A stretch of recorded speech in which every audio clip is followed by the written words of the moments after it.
Hello, everybody. My name is Clara Bosak-Schroeder, and I'm an associate professor of classics at the University of Illinois, Urbana-Champaign. I'm a white person with a round face, short brown hair, and blue eyes. I'm wearing a gray and black top, and I'm sitting on a red couch against a mostly white background. I use both she and they pronouns and prefer to be addressed by my first name if we get into a discussion.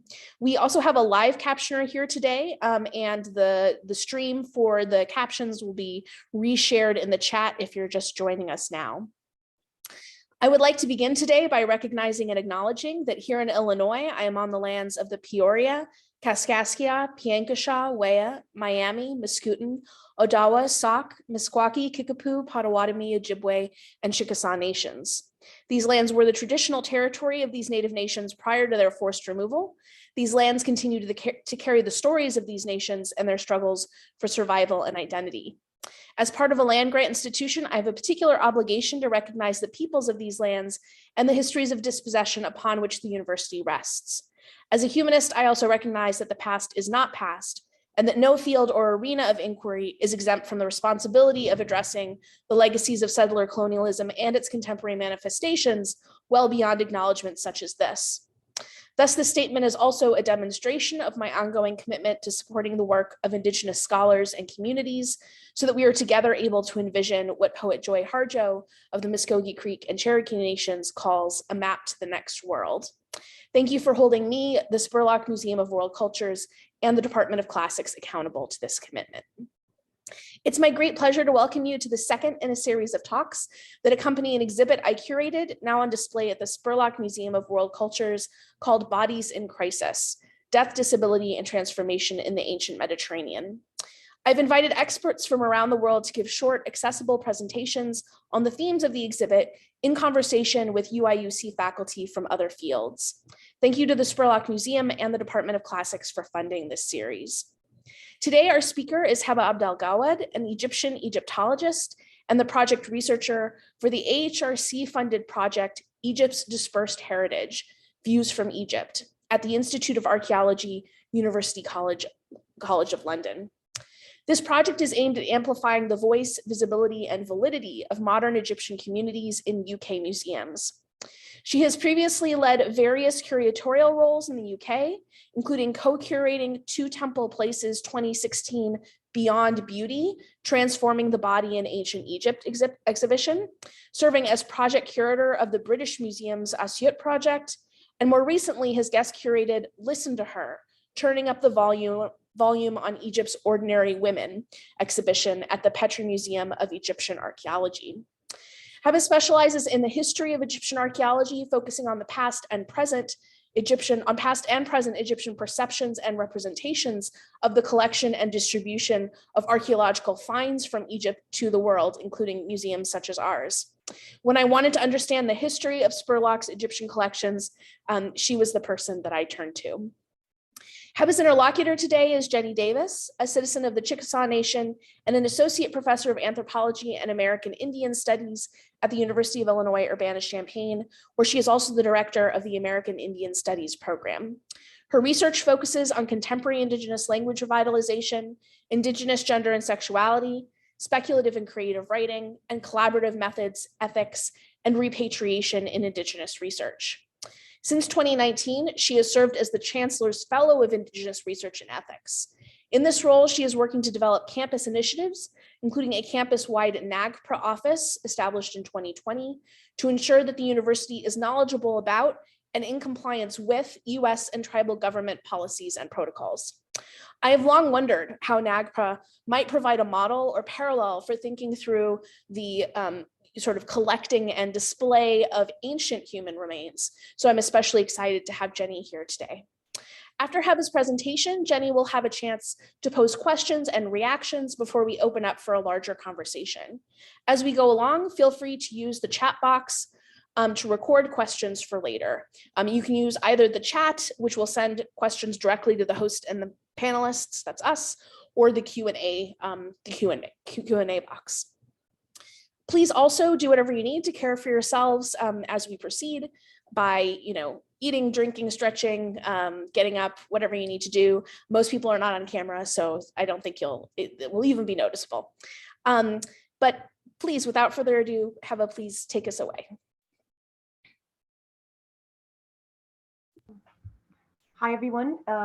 It's good evening from my side, or good night. I don't know how I would venture around the varying time zones. First of all, thank you for having me, and it was such a pleasure to be invited for this short series of talks. And I wish I've been able to see the exhibition for myself, but maybe for next time.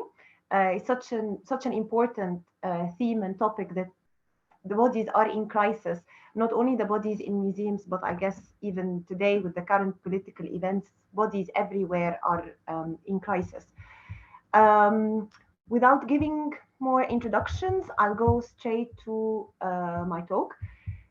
It's a work in progress as usual, but it's meant to be, first of all, as I was very intrigued by the acknowledgement that Clara has just made. And perhaps from my side, as an Egyptologist, I would want to declare that I'm here just as a representative of myself. The opinions that I'm going to show here, it's just an attempt to amplify wider Egyptian voices, rather than being a top-down attempt from myself showing off as the expert who knows it all. I'm just one member of the wider Egyptology or Egyptian archaeology community, and I'm only one citizen in the 100 million population of Egypt. So this means that I'm not here as a representative of the whole of the Egyptian multivocality, neither am I a representative of the whole of Egyptian Egyptology or Egyptian archaeologists. I'm just here as a representative of myself, referring to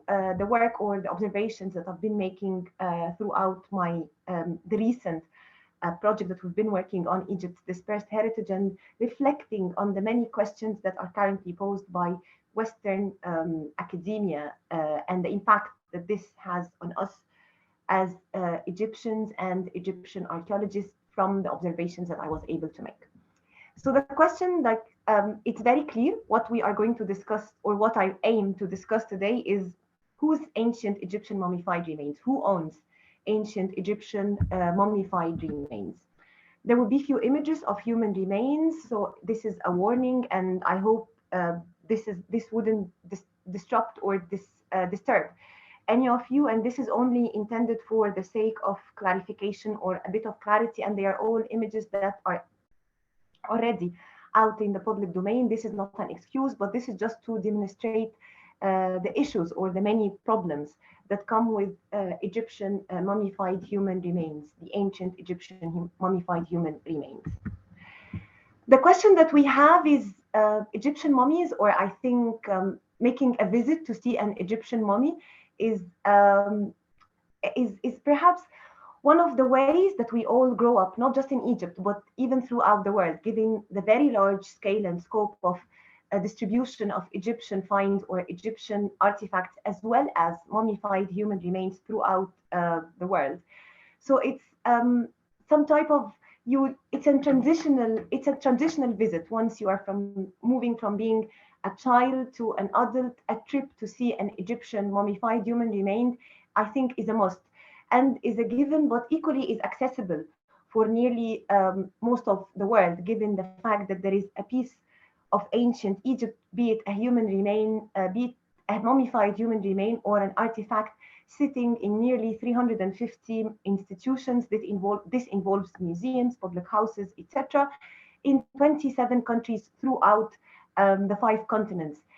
This is the largest scale and scope of dispersal of heritage, as well as mummified human remains from the community of descent or the country of origin to the world, due to colonial practices and legacies. So we need to reflect that what we tend to refer to, or the position that I'm going to take today, is that what we usually tend to refer to as mummies or mummified human remains is, or are, our ancestors or Egyptian ancestors, or the ancestors that we all care very much for within the modern Egyptian society and community and culture. Over the past 2 years, particularly with the rise in the movement of decolonization that is sweeping Western museums at the moment, there has been rising questioning whether human remains should be on display or not, what are the various ethics that could be involved in caring, researching, but equally in hosting mummified or human remains from other cultures in Western institutions or in Western museums. This has been picking up large momentum, particularly at the end of 2020. This is in the case of ancient Egypt, given how a variety of projects or research studies came about that had a bit of a thorny ethical stand. For example, the reconstruction of the voice of one of the Egyptian priests that is currently mummified. Equally, the display or the researching in Ulster Museum, the fact that they were celebrating the anniversary of the unwrapping of one of the mummies. These are all incidents that happened recently, a few months ago, and they're still happening a few months ago. And we need to question, why is Egyptian mummified human remains, it's only picking momentum in terms of the ethics of its display only now. This, unlike other cultures, unlike other ancient cultures, and the problems that such debates or such questions are raising for us today. One issue that is very clear is the complete absence of the Egyptians from any discussions or from any questioning of the ethics of displaying, researching, or storing ancient Egyptian mummified human remains. Nowhere could the Egyptians be seen or heard in terms of what do the Egyptians believe, or what do they think of having their mummified human remains dispersed all over the world, but equally displayed and perhaps displaced all over the world. The Egyptians are never included in such discussions. This does have its roots from colonial practices, from colonial times, from the beginning of what we tend to mistakenly call the discovery of ancient Egypt, as if Egypt was sitting there waiting for white Western archaeologists to come and recover it, or to come and discover it. This has been in practice, particularly by Flinders Petrie, who is perceived as the father of Egyptian Egyptology, or the father of Egyptology in general. He's done extensive studies on the mummified Egyptian human remains, particularly on the skulls. Many of them have been sent from Egypt to the UK illegally to contribute to the eugenesis science that had its base, sadly, in the University College of London. The idea here was to try to prove that the descent of the ancient Egyptian comes more from a white race rather than it comes from Africa or from any other race that is not white. This is obviously quite a racist endeavor to say, because of what was involved in coming in these studies was perhaps measuring skulls, taking measurements. The physical attributions of bodies or of human remains was taken as an indication of the race from which certain human beings could be identified with. This again comes from Western obsessions of boxing people into races, or placing people into clearly identified boxes. For example, this is an issue that I've always had in the years that I've spent working and studying in the UK, in any of the forms given to me, whether be it for a job interview or even for a health survey. I usually need to tick a race box, and I never find a box that fits me. That fits me exactly. There is not. I don't see myself as only African, nor do I see myself only Middle Eastern or only Arab. I'm a mix of both, and this is the fact that Egypt. This is what Egypt is. This Egypt is quite multi-layered, with a variety of ethnicities and a variety of cultures, and this is itself the outcome of years and years and centuries of colonialism that ended up in creating the mix that we have today. Placing us in a specific box was quite racist at the time, but it's a practice that sadly continues to exist today. When we look at where Egypt, or how Egypt is displayed in museums, this is not only to say in Western museums, but equally in Egyptian museums, as we have sadly adopted the very same colonial practices and colonial perceptions of what counts as ancient and what counts as ancient Egypt. We have totally, or Egypt is totally isolated from its modern communities, but it's equally isolated from its variety of layers. When we speak of Egypt in museums, we speak only of pharaonic Egypt, the Egypt of the pharaoh. the Western construct that is quite frozen in time and place, and it's quite mythical. It's a very sanitized image of the ancient Egyptians that have nothing to do with contemporary cultures or contemporary communities, or even the variety of layers that came after the ancient Egyptians, be it the Romans, medieval Egypt, Coptic Egypt, etc. This is what we call in museum disciplines as creating an orphaned culture. The museum effect, in this case, have created or has orphaned Egypt. Egypt is totally uh, disenfranchised from its modern or contemporary community and culture. This is something that we see particularly in the case of the UK, and I guess this would be the case all over the world. That ancient Egypt, it's never perceived as part of wider ancient culture or wider world cultures. It's usually singled out, and this is the very famous banner at the British Museum where you would see the mummies at the very top. And obviously, the term mummies itself is quite problematic and has a lot of has a huge colonial baggage attached to it. We would find mummies at the very top in between a variety of ancient cultures, and then comes at the very end ancient Egypt. Egypt comes at the very top and at the very bottom, and everything else is sandwiched in between. This again contributed, or this is perhaps a reaction or a reflection of the orphanage or the orphan culture that is Egypt, that is currently displayed in museums. This is extremely problematic because, for example, in the case of Egypt, when conducting visitor surveys, particularly at the Manchester Museum and the Petrie Museum of Egyptian and Sudanese culture, we've realized that most of the visitors have no interest whatsoever to any other layers of Egypt that is not the ancient Egypt, the pharaonic, that they are used to or that they are fascinated with and in love with. They have no interest whatsoever in having any sort of information or any connection with modern Egyptian communities, or showing or having the museums showing any representations of contemporary Egypt. This is usually dismissed in visitor surveys. The problem that we have with the contemporary practice, which is something that has been rising in the past year mostly, especially after the Golden Parade that we have in Egypt, where the royal mummified human remains have been moved in a very lavish ceremony from the Egyptian Museum in Cairo in Tahrir Square to the new National Museum of Egyptian Civilization. Given COVID, this was aired live and the whole world got an opportunity to see it. The issue with the current discussions as well, apart from it totally dismissing the modern Egyptians, it's equally centered around a dual path, that it's centered around a yes or no questions. And we all know that yes or no questions are quite dangerous. And they lead us to areas that are quite extreme on both sides, and they tend to ignore the many gray areas in between and the many layers in between. To display or not to display, should this be the only question that we ask, and why is this dual path problematic?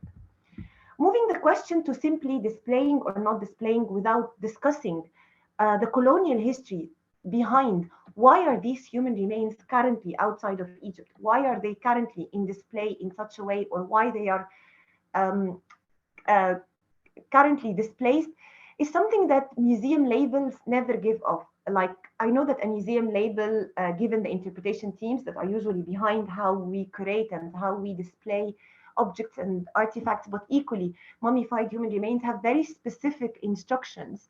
But rarely do these instructions involve telling our visitors how did these human remains ended up being there. Why are they on display? And we have here the case of Marianne Brocklehurst. Marianne Brocklehurst, she's one of the famous British Victorian travelers to Egypt, and she was one of the founders of Macclesfield Museum and the many other local museums in the northwest of England. That was a huge supporter of the Egypt Exploration Fund, what we know today as the Egypt Exploration Society, the main British entity that is in charge of British-led excavations and collection in Egypt from 1881 up till today.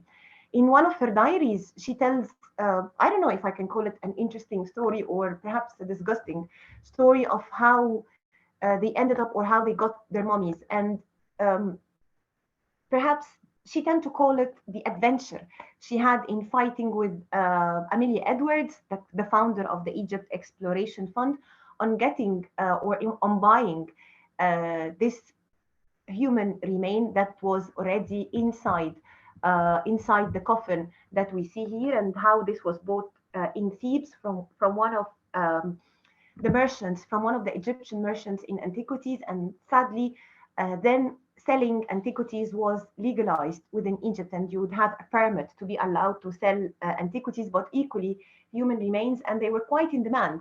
And we have one of the French tourists coming back from Egypt in around 1885 said that it would be a shame to come back from Egypt without having a mummy. In this story, Marianne Brocklehurst tells us how she smuggled the human remain out of Thebes, and on her way in the Dahabeya, on the famous boats or that they were taking throughout the Nile to head back to the UK through the ports in Alexandria, how the mummy or the mummified human remain was quite smelly, and this became quite problematic to the extent that they had to throw it in the Nile because of how stinking the smell of it was.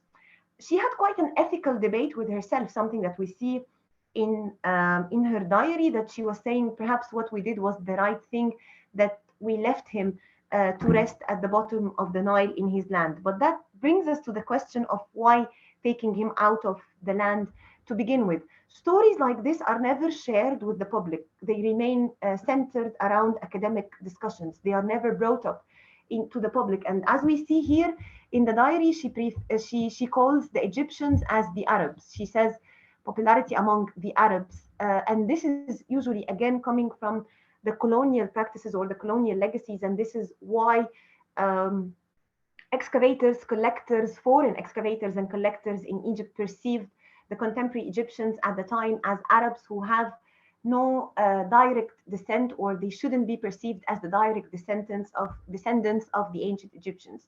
This comes obviously with traces of Islamophobia, racism, etc., that we are still witnessing some of them today.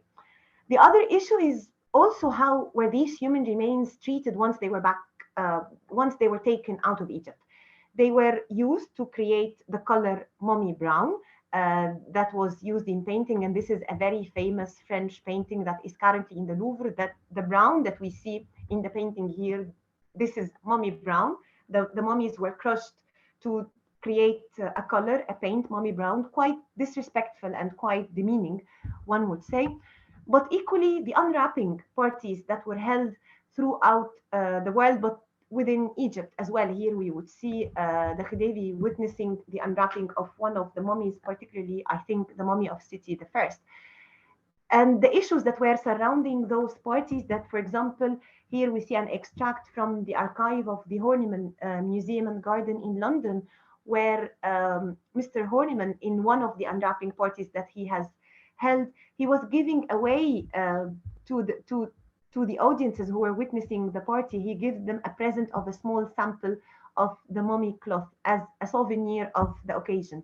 Again, museum displays, museum labels, they never question these practices. And before we ask the audiences or our audiences whether we should be displaying mummified human remains or not, we should put everything on the table. We should confront the realities, or perhaps confront the many colonial practices and legacies that were behind having these human remains in Western museums or being taken outside of Egypt, but equally the way they have been treated once they have returned. This takes us to the question of the Egyptian perception. So how do Egyptians perceive mummified human remains? We've been already having this debate, a debate that the West is claiming that this is quite new and fresh. In Egypt, this is a debate that was been held since the 19th century, since the beginning of the discoveries or since the beginning of the retrieval of mummified human remains. There have been questions, discussions, and debates within Egyptian circles up till 1976, when President Sadat, the president of Egypt at the time, he ordered that the royal mummies, or the royal mummified human remains room at the Egyptian Museum in Cairo, to be totally shut. and for not to be open in display. And he felt that this is quite demeaning. These are our ancestors, and it's quite disrespectful for them to be shown this way. This is how he was inspecting the mummified human remains of Ramses II after he returned back from a short investigative trip in France, and how he was received back, and the order was made then that the royal mummified human remains room in Egypt should be completely shut, and it stayed shut until 1993 when it reopened again. The Egyptians, and again, it's a country of 100 million. There is so much multivocality that talking about one single Egyptian perception would be quite, again, demeaning, and would be quite disrespectful. At putting all of the opinions in one box or placing them all in one basket is difficult and is unfair, but equally is unethical, in the sense that the perceptions are quite mixed. And this is something that would be shown I would show later in responses to few attempts or few initiatives that we have led in the Egypt's Dispersed Heritage Project. Here we would see an Egyptian visitor at the Egyptian Museum in Cairo standing in front of a coffin that has a mummified human remain inside, and making prayers the way we do prayers in contemporary time for any deceased family member. This is quite touching, and it's a scene that I see a lot within the Egyptian Museum in Cairo, and it's something that I do myself. In the presence of mummified human remains, I feel that I have to make prayers to their souls and bodies and wish them peace. Similarly, again, perceptions of whether do we believe, or there is this obsession or perhaps dismissal. It's not even an obsession by Western scholarship and Western academia in general, or Eurocentric as well, of how that we do not perceive ourselves as the descendants of the ancient Egyptians. Something that perhaps the Golden Parade have proven wrong, in the way that the Egyptians were receiving back the parade, and how they were waving at the cars taking, these are the cars that were used to move or to transport the mummified human remains from the Egyptian Museum in Cairo, in Tahrir, in central Cairo, to the current National Museum of Egyptian Civilization, a journey of nearly 5 kilometers. And Egyptians were waving at I would call it their ancestors. They were waving at them. This is a natural color. A natural photograph. This was not staged whatsoever, and it was taken by a photographer who was just standing in one of the balconies, because photography was not allowed. And standing on one of the balconies, reporting the event, he saw a family grouping out in the balcony, waving back with the flags and using their hands to wave at the mummified human remains. And a shot that perhaps described the perceptions of some, if not the majority, of the Egyptians at the time. How do the Egyptians not only perceive, but how do they treat their mummified human remains today is extremely interesting, in the sense that moving away or dismissing the display of the remains themselves, but Egyptians are more interested in the humans behind the remains, in the portraits behind the remains. And the case of Fayoum and the portraits of Fayoum is quite interesting, because walking around Fayoum, you would see that the very famous Fayoum, these are realistic portraits that came about in the later times of later ancient Egyptian history, during what we tend to call generally the Greco-Roman period, where Greece and Rome were meeting, where the new Greece and Rome were meeting the old, that is ancient Egypt, and the fusion of cultures that happened then. One of the results was the realistic portraits that would be covering the coffins, and perhaps where what we can call like a selfie, or the photograph of the deceased being put on top of his coffin. In Fayoum, where most of these portraits were recovered from what we tend to call the cartoonage, we would see how the Egyptians are using this in a very lively manner, moving away from displaying mummified human bodies or human remains, into using the portraits in rugs, in mugs, in plates for decoration, but equally in graffiti throughout Fayoum. We would find a lot of graffiti of the Fayoum, of the portraits being coming out from Fayoum, and these are at the public initiative. This is not part of a wider project, or this is not part of a state initiative to decorate Fayoum in a touristic manner. No, but this is all a private initiative led by the people of Fayoum and the many artists who reside in the area, that they tend to, this is how they react or they reflect on their ancestors using, they feel that this is one respectable way of using the mummified human remains. And we do owe Mahmoud Fayoumer, one of the very one of the most enthusiastic Egyptian Fayoumers, who he studied archaeology, and he's very much interested in documenting Egyptian perceptions and representations of ancient Egypt within the Fayoum, the contemporary representations of ancient Egypt within the area of Fayoum. And it is because of him we got all of this lovely documentation. We felt that in our project, what was missing, as we said, are the Egyptian voices. Where are the Egyptian voices from the discussions that we tend to have today, be it for repatriation or be it particularly on the thorny ethics of the display of Egyptian human remains? We wanted to make a humble attempt, or like to fulfill the obligation, the ethical obligation that we have towards the local communities in terms of amplifying their voices, but equally including and involving them in discussions that are usually retained and maintained within academic spheres. Initially, what... Heba, I'm sorry to interrupt. Yes.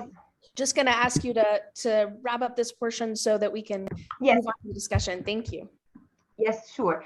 So I'll just show you two examples that we had. Is we felt that one way of doing this was using comics to discuss how Egyptians are perceiving the mummified human remains, be it for how currently mummified human remains have much more freedom of movement from one country to the other, more than us, the modern Egyptians, as usually our visas tend to get denied in crossing borders. So our ancestors have more freedom to travel than us. This was one way of discussing it. The other thing of how that mummified human remains are used as objects rather than actual bodies in museums.